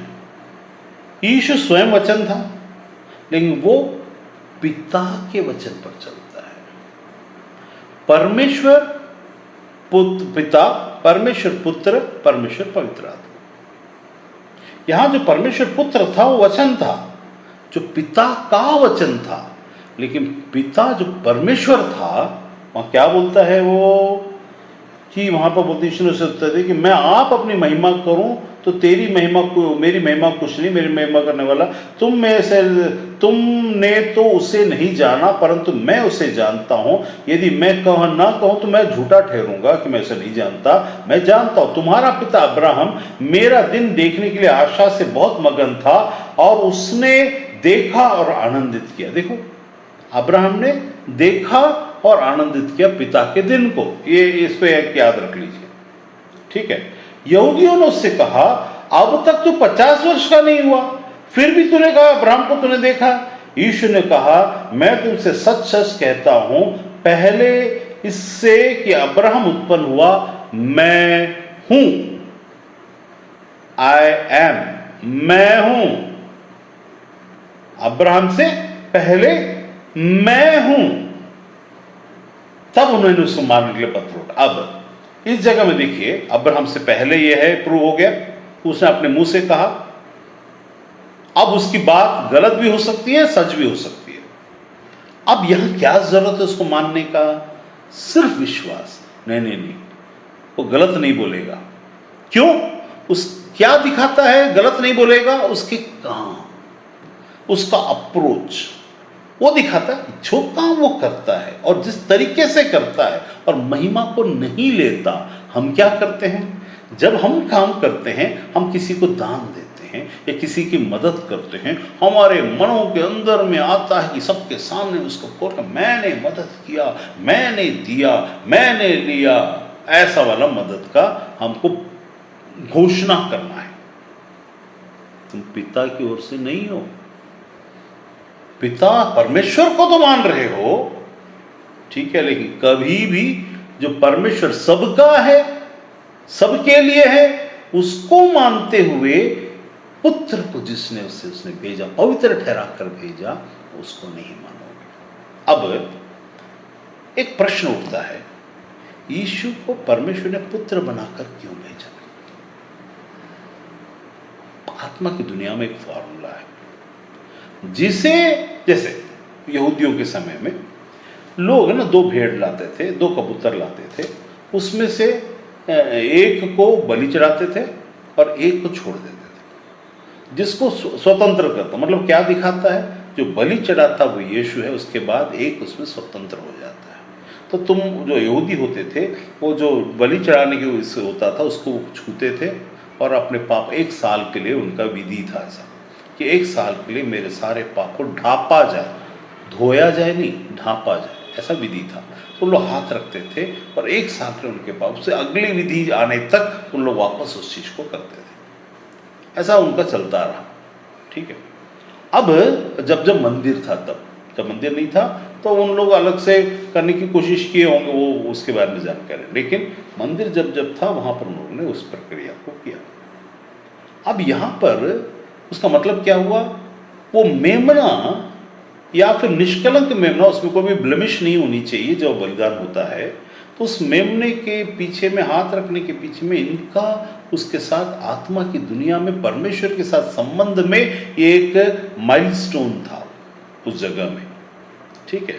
अब जब परमेश्वर ने पुत्र को भेजा, पिता ने नहीं भेजा, पिता भेजता तो आज हम नहीं ग्रहण कर सकते थे। हमारे ग्रहण, अभी उसने पुत्र को भेजा, जैसे हमने पुत्र को छुआ हम भी पुत्र और पुत्री बन गए। अर्थात आत्मा में जब हमने उस पुत्र को छुआ तो वो हमारा पिता बना, लेकिन जब हमने पुत्र को छोड़ा वो हमारा पिता नहीं, सिर्फ परमेश्वर ठहरा। परमेश्वर हमारा उद्धार करेगा नहीं, उद्धार का रास्ता भेजा पुत्र के द्वारा। अगर मैं परमेश्वर पर विश्वास करता हूं, यीशु नाम में परमेश्वर पर विश्वास करता हूं, ये काम नहीं आएगा जब तक कि तुम उसके द्वार से भेजे गए पुत्र को स्वीकार नहीं करोगे। पुत्र का स्वीकार करना कैसे होता है? उस पर विश्वास करने से और बने रहने पर। किसके कहने पर? पिता का। अभी एक प्रश्न उठता है ना कि पुराने नियम में बहुत सारे नियम हैं और इसको सब फॉलो आजकल हम नहीं करते, बहुत सारे व्यवस्था है, ये करना है, वो करना है, वो करना है। परमेश्वर ने इस नियम को दिया, पुत्र अब हमारे लिए नियम बन गया, उसको परमेश्वर ने दिया। जब परमेश्वर ने दिया, वो अब हमारा उद्धार नहीं कर सकता, वो हमारे उद्धार तक ले जा सकता है, लेकिन पुत्र को जब उसने दिया तो पुत्र पर विश्वास जो छुएगा, अर्थात विश्वास करने का मतलब होता आत्मा में छूना। जब हम पुत्र को, जिसे उसे पवित्र ठहरा कर भेजा, हम कहते हैं हाँ पुत्र, हम तुझे प्रभु ग्रहण करते हैं। उसके पुत्र को जो ग्रहण करता, मालिक समझकर, मालिक बनाकर, वो राज्य में जाता है। लेकिन मुंह से सिर्फ नहीं, मन से करने के बाद। अब यहां पर क्या बोलता है उस जगह देखिए, 8:24 में लिखा, इसीलिए मैंने तुमसे कहा कि तुम अपने पापों में मरोगे। यदि तुम विश्वास न करोगे कि मैं वही हूं जो अपने पापों में, तो अपने पापों में मरोगे। मैं वही हूं, क्या हूं? जिसे परमेश्वर ने भेजा, अर्थात यीशु का पिता। हमारा पिता तब होगा जब उसके वचन में बनकर सत्य के द्वारा स्वतंत्र होंगे पाप से। पाप से स्वतंत्रता का मतलब आप गलती नहीं करेंगे ऐसा नहीं है। आप गलती करोगे, आपसे गलतियां होंगी, ऐसा नहीं कि आपसे गलती बिल्कुल भी, ऐसा बोलना कि अब आप यीशु को ग्रहण कर लिए, अब आपसे कभी भी गलती नहीं होगी, क्योंकि you are a special being. आप पवित्रता के विरुद्ध में पाप नहीं करो, परमेश्वर के विरुद्ध में कभी नहीं करोगे। क्यों? क्योंकि आप में पुत्र समाहित हो गया। जब पुत्र समाहित होता है तो पवित्रता के विरुद्ध में वो जा ही नहीं सकता, उसके प्रकृति के खिलाफ है, क्योंकि वो उसे पवित्र ठहरा कर भेजाया गया। तो वो पवित्र जो ठहरा कर भेजा गया वो हम में समाता है और हम भी पवित्र ठहरते हैं। तो क्या हम गलती नहीं करते? बिल्कुल करते हैं। ये हमारी शारीरिक कमजोरी है, लेकिन आत्मा में पवित्र पुत्र के पवित्र ठहराने पर, पुत्र में वचन में बने रहने पर, हम जब तक पुत्र हम में है हम पवित्र बने रहेंगे। तो उसमें वो मदद कैसे करता है? अपनी आत्मा के द्वारा से। अब वो क्या करता है? अपनी आत्मा के, जो पवित्र आत्मा है, जो पवित्र बीइंग, जो पवित्र पुत्र जब हम में आकर बस गया आत्मा में, वो कहां से आया? स्वर्ग से, अर्थात ऊपर से आया, ऊपर से हमें जोड़ देता है। We are connected to above. तब अब ये मत सोचिए यीशु नाम से मैंने अधिकार को लेकर के मैंने इस्तेमाल किया तो मैं ऊपर से जुड़ा हूं। नहीं, आप ऊपर से नहीं जुड़े हैं। आप क्योंकि उस चीज में आपने विश्वास किया, अभी भी आप स्वतंत्र होने से हो सकता है वंचित। अगर आपने ऐसा सोच लिया कि मेरे द्वारा से चंगाई, चमत्कार, भविष्यवाणियां और ये सब चीज हो रही हैं तो मैं ऊपर से जुड़ गया हूं, तो ऊपर से वैसा नहीं जुड़े हैं जो पिता से जुड़ा, परमेश्वर से जुड़े होंगे। परमेश्वर उसके नाम के अधिकार को विश्वास करने वालों को अधिकार देता है। मैं विश्वास करने वालों को अधिकार देता हूं कि मेरे नाम से वो क्या करेंगे, ये करेंगे, वो करेंगे, वो करेंगे, ये करेंगे। ये संबंध थोड़ी ना है। इस गहराई को, इस मर्म को हमको समझना है कि तब यीशु बोलता, अब नहीं तो कई बार अगर हम ऐसा सोचे तो यीशु का लूका के 7 में जो बोला गया 6-7 में, वो बात फिर कैसे वहां सच होगी जहां वो मैं तुम्हें नहीं जानता। अरे प्रभु तू क्या 2-2 3-3 बार बदलता है बात को। अभी एक तो चंगाई को करवाता हमारे द्वारा से और ऊपर से भविष्यवाणी भी करवाता है, फिर उसके बाद बोलता मैं तुम्हें नहीं जानता। ऐसे कैसे हो सकता है? ऐसा इसीलिए हो सकता है क्योंकि विश्वास करने वालों के चिन्ह होंगे और विश्वास करने वाला हो सकता है सत्य को न जाना हो, सत्य से स्वतंत्र न हुआ हो, क्योंकि पवित्रता के विरुद्ध वो नहीं जा सकता। अगर उसके अंदर पवित्रता, जो यीशु को पवित्र ठहरा कर भेजा, इसलिए वचन में 10 में क्या लिखा कि उसने पुत्र को पवित्र ठहरा कर भेजा। यहां आकर के पवित्र आत्मा, अब मेरे को ये प्रश्न पूछना था असल में कि यीशु पवित्र कब बना? जन्म से था? हाँ, वो पवित्र आत्मा से जन्मा, वो बात नहीं है। पवित्र आत्मा जन्मे से वो पवित्र नहीं बना है, वो पवित्र था इसलिए पवित्र आत्मा ही जन्म दे सकता था। वो पवित्र था इसीलिए, ये याद रखिए। वो ऊपर से आया अर्थात पवित्र होकर आया, इसीलिए उसको गर्भ में ठहराना पवित्र आत्मा का ही काम था। कोई दुष्ट आत्मा, शैतान या कोई और तरीके से नहीं हो सकता था। तो वो पवित्र आत्मा से जन्मा करके वो पवित्र नहीं है, वो पवित्र था इसलिए पवित्र आत्मा ने उसे आकर ठहराया। तो जब ये हमको पता चलता कि वो पवित्र था, तो ये भी पता चलता कि वो सृष्टि के आरंभ से पहले से है। अर्थात हमको कैसे समझ में आएगा? उसने अपने मुंह से कहा इब्राहिम 3-4 हजार साल पहले का आदमी से पहले मैं हूं। इनको समझ में नहीं आता। एक जगह लिखा है इन्होंने इसको पतरवाह करने के लिए सोचा, क्योंकि उसने कहा तो उनको लगा ये कहता है मैं परमेश्वर हूं। वो सच बोल रहा है, तुमको सुनना नहीं है। इसलिए तो चिन्ह ठहराया ना भाई। यशायाह की किताब में जाकर के यहूदियों, तुम उस चिन्ह को, तुम उस भविष्यवक्ता की उस भविष्यवाणी में क्यों नहीं ढूंढ लेते जहां एक कुंवारी गर्भवती होगी? वो तुमको तो पता है ना वो बात। ऐसा नहीं कि तुमको सिर्फ, वहां तो मुसलमान जो उसके बाद में 500 साल के बाद में उनको भी पता है कुंवारी से जन्म हुआ। तो तुम परमेश्वर के भविष्यवक्ताओं को उन बातों को काटने की क्यों सोचते हो, जबकि वो तो पूरा हो रहा है? तो इसका मतलब हुआ कि हम कुछ बातों को छोटा अलग तरीके से नहीं समझ में आने के कारण कन्फ्यूज, इसलिए बहुत सारे लोग आएंगे बोलता है। यीशु ने क्या बोला? बहुतेरे मेरे पास आएंगे और कहेंगे मैंने तेरे नाम से।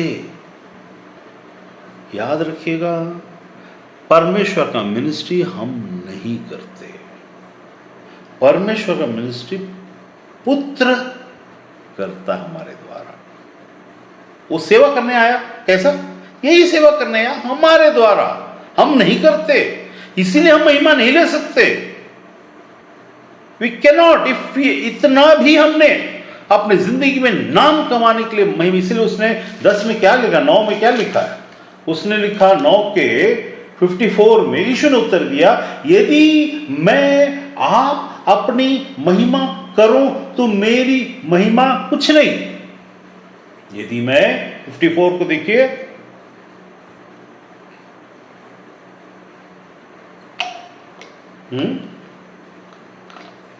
यदि मैं आप अपनी महिमा करूं तो मेरी महिमा कुछ नहीं, परंतु मेरी महिमा करने वाला मेरा पिता है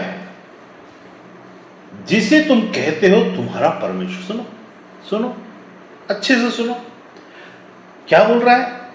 मेरी महिमा करने वाला मेरा पिता जिसे तुम अपना परमेश्वर बोलते हो, जबकि वो तुम्हारा पिता नहीं है। परमेश्वर तो बोल रहे हैं उसी को, लेकिन पिता नहीं बोल पाएंगे पुत्र के बगैर। इजरायली लोग, तुम पुत्र के बगैर परमेश्वर को पिता नहीं कह सकते। हम पुत्र के, हमारे लिए कैसे पता चलेगा? तुम वचन में बने रहकर पाप में पवित्रता के विरुद्ध न उठने वाले बन जाओगे, भले ही तुमसे गलतियां होंगी। गलती कर्म का नतीजा है, विश्वास यहां पर आत्मा का कर्म है। शरीर की बुद्धि के कर्म और आत्मा के कर्म तो अलग अलग हैं। आत्मा के कर्म में तुम पवित्र आत्मा के द्वारा पिता को श्रापित या यीशु को श्रापित नहीं कहोगे, और तुम्हारे अंदर क्या नहीं आएगा? शक जरा भी नहीं आएगा। लेकिन ये गहराई की इन तरीके से स्वतंत्र, पाप से स्वतंत्र होने वाला बहुत कम होंगे, क्योंकि इसके अंदर वो मैकेनिज्म आत्मा में चाहिए। सिस्टर ने क्या बोला था? ग्रहण करने के बाद सत्य को हम जानते हैं, बोले थे ना। इसका मतलब क्या हुआ? ग्रहण करने के बाद सत्य को हो सकता हम न भी जाने। तुम खोजोगे नहीं तो मिलेगा नहीं। हमको ऐसा लगेगा शैतान का अगला काम क्या है। तुम यीशु पर विश्वास करने के बाद शैतान का अगला काम है, तुम तो विश्वास कर लिए ना, इतना ही काफी है, बस हो गया। तुमसे अगर कोई पूछे विश्वास कर, हाँ बोल दो विश्वास करते हैं। पिता की आत्मा को हम शोकित करने वाले बहुत सी चीजें करते हैं जो पवित्रता के खिलाफ है, जो पवित्र ठहरा कर भेजे हुए पुत्र के पवित्रता के खिलाफ में जब तक हम हैं तब तक हम पुत्र नहीं बन सकते, अर्थात परमेश्वर हमारा पिता नहीं हो सकता, भले ही हम मुंह से उसको प्रभु बोले या मुंह से उसको पिता बोले। प्रार्थना भी करें, यीशु नाम से प्रार्थना पूरी हो जाएगी, क्योंकि वो परमेश्वर के द्वारा विश्वास का अधिकार दिया गया है, विश्वासी की अधिकार है। हम मिनिस्टर, अभी इसका मतलब आप मेरे से पूछेंगे तो क्या एक प्रभु का दास चंगे चमत्कार करता है, वो विश्वास के अधिकार से करता है कि संबंध के अधिकार से? मैं आपसे कहता हूं, संबंध के अधिकार के संबंध में पिता जो कहता है उसको करना है। चंगाई चमत्कार का बात जब आती है और पिता जो कहता है उसको हम नहीं करते। हमको लगता है कि हमको यीशु नाम से हो जाएगा, हम विश्वास करते हैं वो हो जाएगा, लेकिन हम ये इस बात का प्रमाण नहीं कि हम पिता की बात सुनकर कर रहे हैं। पिता की बात सुनना अभी बचा हुआ है, मतलब सबके लिए नहीं, जिन जो पिता को, पर इसलिए वहां पर क्या बोल रहा है उसको फिर से पढ़िए। परंतु उसे जान तो मैं यदि कहूं, कहां चला गया वो? हाँ, अभी पढ़ा था थोड़ी देर पहले, तुमने इसे नहीं जाना मैंने तुम्हें जानता हूं, ये भी नहीं। वहां पर बोलता है, क्या बोल रहा था? जिसे तुम अपना परमेश्वर कहते हो वो मेरा पिता है, लेकिन तुम उसे अपना पिता नहीं कह सकते मुझे छुए बगैर। अब हम कहते हैं हम तो छू लिए प्रभु को, क्या फिर सत्य को जान गए हैं? अगर जान गए तो क्या घमंड है कि जिम्मेदारी है। 8 की 54 में क्या लिखा है? यदि कहते हैं कि महिमा करो, नहीं वो तो हो गया है ना। हाँ, जिसे तुम कहते हो तुम्हारा परमेश्वर मेरा पिता, मतलब यीशु का पिता उनका परमेश्वर होना दोनों एक नहीं है, वो मैं बताना चाहता हूं। यीशु क्या बोलता है? जिसे तुम परमेश्वर कहते हो, मेरा पिता को तुम परमेश्वर कहते हो, वो परमेश्वर ही है तुम्हारे लिए।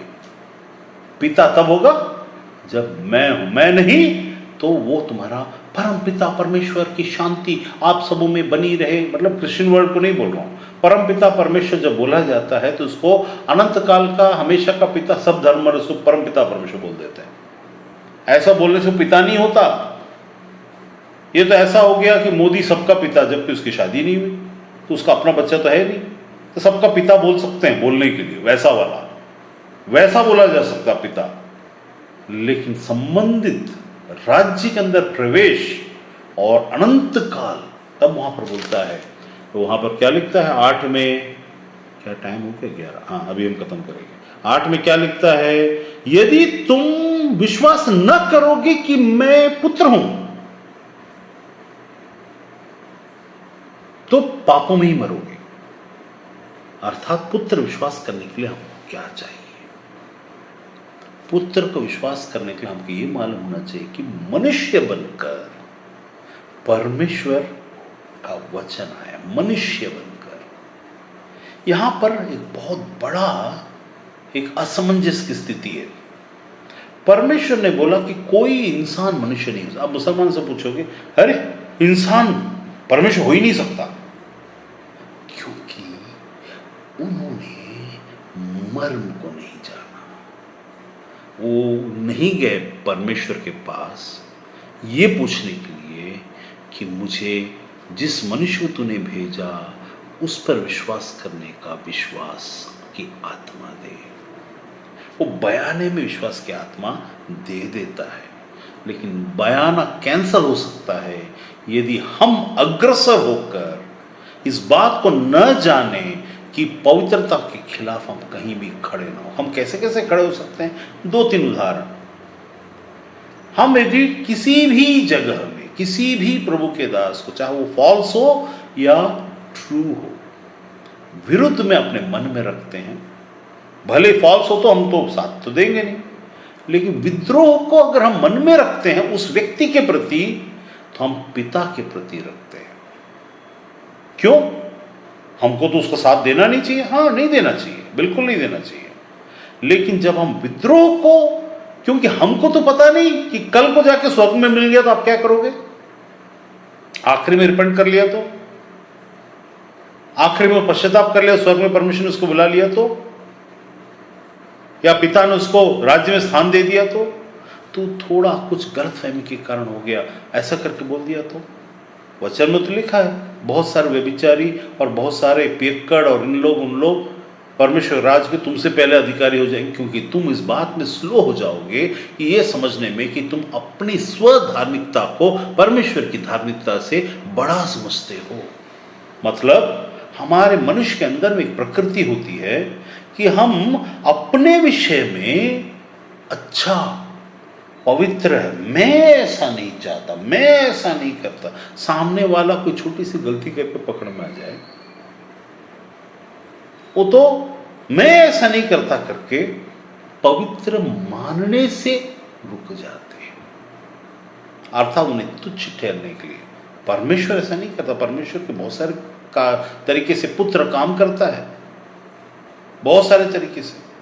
तो इसने बोला अपने पापों में मरोगे। पापों में का मतलब कर्म के पाप, यस, आत्मा के कर्म के पापों में मरोगे। अर्थात आत्मा के कर्म का पाप क्या है?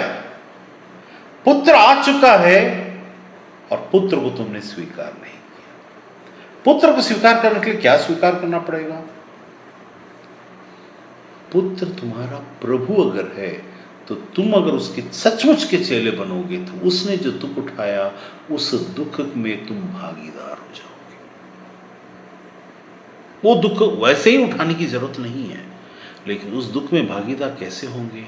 हम परमेश्वर में बहुत सारी बातों से मना करेगा, बहुत सारी बातों को अलाउ नहीं करेगा और हमको अच्छा नहीं लगेगा। हम वो करना चाहते जो हमको अच्छा लगे। हम कई बार अपने तरीके से चीज़ों को बदलना चाहते हैं। हमको कुछ चीज़ें ज़रूरत है तो अपनी ज़बान से पलट जाते हैं, क्योंकि हमको ज़रूरत है। परमेश्वर इन छोटी, इसलिए परमेश्वर बोलता है तुम्हारी छोटी छोटी बातों के द्वारा तुम पवित्रता के खिलाफ खड़े होते हो। पवित्रता के खिलाफ खड़े होने को हमको समझ में ही नहीं आएगा कि पवित्रता का मतलब पवित्रता, जो पवित्र यीशु है उसके, क्योंकि यीशु क्या करता है? वो तो बहुत सारी चीज़ें दूसरे तरीके से बोलता है और बहुत सारी बातें हम जो करते हैं उसके विरुद्ध में प्रकट करता है। पवित्र आत्मा के कर्म अर्थात पवित्रता के खिलाफ में हमारी सोच आ जाना। इसलिए यीशु ने सोच पर जब एक किया, हमने कुछ किया नहीं, लेकिन हमने सोचा। ऐसा थोड़ी ना होता है, अरे हमारा ऐसा है तो ऐसा करना करेंगे ना, वैसा थोड़ी ना करेंगे। परमेश्वर बोले नहीं बेटा वो ऐसा भी कर सकते हो, नहीं बिल्कुल भी नहीं, ऐसा थोड़ा ना करेंगे, हम ऐसा करेंगे। कुछ चीजों को जहां पर तुम्हारे डिसीजन है वहां तो अलाउ कर देगा, जहां मनुष्य के बीच में है, लेकिन जहां परमेश्वर के बीच में है वहां कैसे करेगा? वहां मुश्किल हो जाएगा। उस जगह फिर मृत्यु आती है, उस जगह फिर अलगाव आता है, उस जगह फिर डाइवोर्स टाइप की चीजें होती है, उस जगह फिर बहुत सारी और बातें आ जाती हैं, उस जगह फिर श्राप काम करना शुरू कर देता है। उस जगह में तुम संसार को मतलब शारीरिक क्रियाओं को आत्मिक क्रियाओं में कंपैरिजन चालू करके तुम शरीर के द्वारा धर्मी ठहरने की कोशिश करो। जब कभी भी किसी इंसान के बारे में हम उल्टा सीधा बात करते हैं, सच को छोड़कर, सच अगर बोल रहे हैं तो कोई बात नहीं, लेकिन सच बोलने के पीछे भी अगर मकसद डिफेमेशन है, तुम्हारे सच का प्रकटीकरण दूसरों को कहीं डिफेम करने वाली बात है, उस बात से पीछे हटो। वो तुम्हें नहीं करना है, क्योंकि तुमको डरना है कि सामने वाला का अभिषेक, सामने वाला परमेश्वर का जन्म हुआ तो वो परमेश्वर ठहरा ना। मूसा को परमेश्वर ने क्या बोला? जिस प्रकार मैं परमेश्वर हूं, तू मेरा भविष्यवक्ता, वैसे ही उस राजा के लिए तुम परमेश्वर और हारून तुम्हारा भविष्यवक्ता ठहरेगा। इसी वचन में 10 में लिखा है, क्या मैंने तुमसे नहीं कहा कि तुम परमेश्वर हो, तुम ईश्वर हो, परंतु तुम मनुष्य जैसा मरोगे। जिसके पास परमेश्वर का वचन पहुंचा, मतलब क्या हुआ? यीशु जब पहुंचा, आपको परमेश्वर ईश्वर होने का दरवाजा खुल गया। परमेश्वर नहीं, ईश्वर, अर्थात आत्मा की दुनिया में आपका प्रवेश हो गया। चंगाई और चमत्कार राज्य की ही बातें हैं करके नहीं है। इस जो स्वर्ग में पिता ने सुना और देखा, उसने इसको किया, और ये वो लैंग्वेज है जिसके द्वार से अपने लोगों से बात करता है। लेकिन वो उसे नहीं पहचानेंगे। क्यों पहचानेगा? उसके अपने लोग, जिनके अंदर वो मैकेनिज्म फिट हो चुका है। यहां पर हम एकदम उथले स्तर पर हम यहां पर छोड़ने वाले हैं। तो यहां पर यीशु ने क्या बोला कि तुम अपने पाप में मरोगे। उन्होंने उससे पूछा, कहा कि तू कौन है? तो बोलता है, क्या बोलता है? जो यीशु ने उससे कहा, वही हूं जो आरंभ से तुमसे कहता आया हूं। तुम्हारे विषय में मुझे बहुत कुछ कहना है और निर्णय करना। सुनिए, इस जगह में बहुत कुछ कहना और निर्णय करना, ये जजमेंट नहीं है, डिसीजन मेकिंग। तुम्हारे विषय में मुझे बोलता है। प्रभु क्या बोलता है? मुझे। किससे बात कर रहा है? यहूदियों से। आज वो हमसे बात कर रहा है। यहूदी तो छोड़ चुके, अब उनका दंड उनको मिलेगा उनकी ही गलती के द्वारा। लेकिन हमसे परमेश्वर बोल रहा है, तुम्हारे विषय में मुझे बात करना है और निर्णय लेना है। क्या निर्णय लेगा? तुम कैसी चाल चलते हो? कौन सा चाल? हम चाल बोलते ही संसार का, इसका उसका सोचते हैं, वो प्रकटीकरण है संसार का। आत्मा में डर है क्या? आत्मा में स्वतंत्रता तुम्हारे अंदर परमेश्वर का भय लेके आएगा, संसार का भय खत्म कर देगा। जब स्वतंत्र नहीं होंगे तो परमेश्वर का भय नहीं रहेगा, संसार का भय रहेगा। वो क्या बोलेंगे, वो क्या सोचेंगे, ऐसा होगा तो क्या होगा, वैसा तो हम कैसे बोलें, अरे तो हमारा परिवार ऐसा है, हमारा वो ऐसा है, क्योंकि तुम्हारे अंदर आत्मा में नहीं है। आत्मा भी उद्धार नहीं हुआ। जब हो जाएगा तो वो पुत्र के साथ तुम पुत्र बन जाओगे। कोई जरूरी नहीं जो भी यीशु को माने सब पुत्र बन गया। मानने का मतलब ये वाला मानना होता है, स्थिर रहना चीजों के सामना करते हुए, और तुम्हारे अंदर में प्रश्न चिन्ह आत्मा के विषय में न होना। क्योंकि यहां विश्वास है, वहां संदेह नहीं है। अगर संदेह है तो विश्वास नहीं है। और आज भी अगर संदेह है तो अब तक हमारा उद्धार नहीं हुआ। पुत्र हमारा, परमेश्वर का पुत्र हमारा उद्धारकर्ता नहीं बना। हमने पुत्र करके छू लिया, लेकिन पुत्र हमें नहीं उठाएगा, क्योंकि वो बोलेगा, हाँ मैं तुम्हें नहीं जानता। पुत्र क्या करता है? स्वर्ग से ऊपर से उतराना। ऊपर कैसे ले जाएगा? वो पहचानेगा, उसके साथ हमारा रिश्ता। हम विश्वास करके स्थिर रहकर, हम स्वतंत्र होकर, उसका भय हम क्या करते हैं? हमारे अंदर भय खत्म कर देते हैं। हम प्रभु में आने के बाद चंगाई चमत्कार और प्रोफेसी के पूरे होने के द्वारा, वरदानों के पूरे होने के द्वारा हमारे अंदर इतना घमंड आ जाता है कि we feel we are servants of God, a most high God, that's why God is speaking to me. अरे भैया, God is speaking to me, your father is speaking to you. God बात कर रहा है। फिर बोलना, झूठा बोलना शुरू, यीशु बोल रहा है। यीशु संसार की बातें नहीं करेगा, वो याद रखिए। He will never talk about the world. He is not of this world. He will, whatever he will do of the heaven Father. Not of this world. ये झूठ है। यीशु आया और यीशु ने बोला, यीशु ये बोल रहा है, यीशु ये बोल रहा है, यीशु वो बोल रहा है। ये तुम्हारा वो यीशु नहीं है जो पिता की ओर से आया, ये तुम्हारा पिता शैतान का यीशु है। परमेश्वर जो पुत्र यीशु, जिसका परमेश्वर पिता है, वो यीशु अलग है और शैतान का यीशु अलग है। पौलुस बोलता है इसके बारे में। आप कौन से यीशु को मानते हैं? आप किसको पुत्र समझते हैं? शैतान को तो कोई पुत्र वैसा वाला है ही नहीं।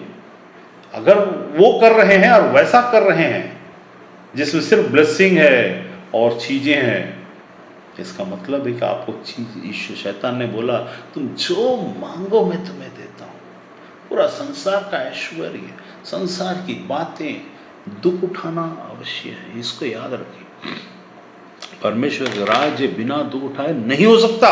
और ये दुख का मतलब है कोई मारा तो ये दुख नहीं होता। मार खाने वाला हर धर्म में है, हर धर्म में लोग मार खाए हैं। यहां तक कि आज अंबेडकर जयंती है, ठीक है, वो अंबेडकर जिसने अपनी उस शेड्यूल ट्राइब, शेड्यूल कास्ट और सारे पिछड़े जाति, इनके लिए उद्धारकर्ता का कार्य करके आया। अपने जो नियम उसने बनाया और वो खुद उसमें लड़कर आया। तो यहां पर वो बातें नहीं है, वहां भी वो भी दुख उठाए हैं। क्या उनका उद्धार हो जाएगा दुख उठाने के द्वारा? परमेश्वर जिसका यीशु पिता है, उसके द्वार से भेजे कि जो पवित्र ठहराया गया, जो ऊपर से आया, वही तुम ऊपर ले जा सकता है। पुत्र पुत्र हमें बनाता है। प्रभु बोलोगे तो वहां पर वो पुत्र को मानना, देखिए उद्धार में प्रभु ग्रहण करने से वहां भी एक चाल है। पुत्र को प्रभु ग्रहण करोगे चलेगा, लेकिन तू प्रभु है, हम तुझे प्रभु ग्रहण करते हैं, पुत्र की रीति से नहीं करोगे तो नहीं चलेगा। बहुत सारे लॉर्ड्स हैं, इसलिए यीशु ने बोला बहुत सारे प्रभु हैं। यीशु नाम से ही आप किसी को भी अपना प्रभु यीशु के नाम से प्रभु बोल सकते हो।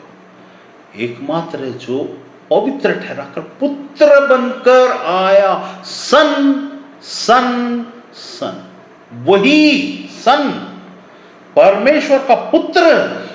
सिर्फ परमेश्वर का पुत्र जो प्रभु है वो अलग है, वो चीज ठीक है समझने के लिए। उद्धार के लिए पुत्र चाहिए, वो याद रखिए, नहीं तो नहीं होगा।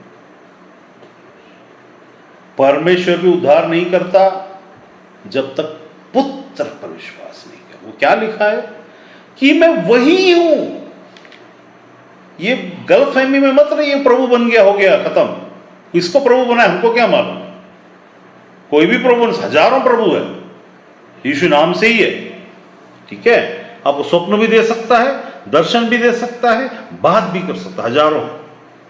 यहां वो बोलता है क्योंकि यदि तुम विश्वास न करोगे कि मैं वही हूं पुत्र, तो अपने पापों में मरोगे। याद रखना, सिर्फ प्रभु बनने के बाद हो सकता है तुम्हारी जिंदगी में बहुत सारी बातें होने लग जाए, लेकिन झूठी भविष्यवक्ता और झूठी भविष्यवाणी और झूठे भविष्यवक्ता, झूठे प्रभु के साथ, झूठे अपोस्तल, झूठे शिक्षक, झूठे पास्टर बनकर यीशु नाम की महिमा हो ये गाओगे। लेकिन कौन से यीशु की भैया?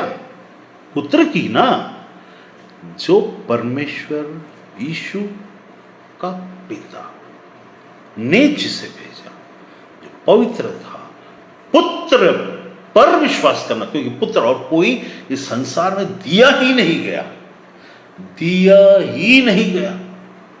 अरे there are tons of sons, ऐसा करके वो बोलता है एक मुसलमान, there are tons of sons in Bible. ना ना, टन्स वंस नहीं है, एकमात्र जो पिता को ऊपर से आया, टन्स ऑफ सन से नीचे से आया, ऊपर से आया, अर्थात स्वर्ग से। पुत्र नहीं तो कुछ भी नहीं।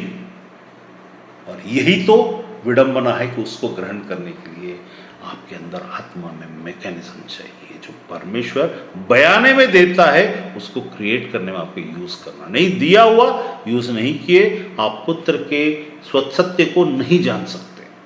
सत्य को नहीं जानोगे, सत्य तुम्हें स्वतंत्र, पुत्र तुम्हें स्वतंत्र नहीं कर। पुत्र के स्वतंत्र करने पर ही पाप से आप बाहर आते हैं।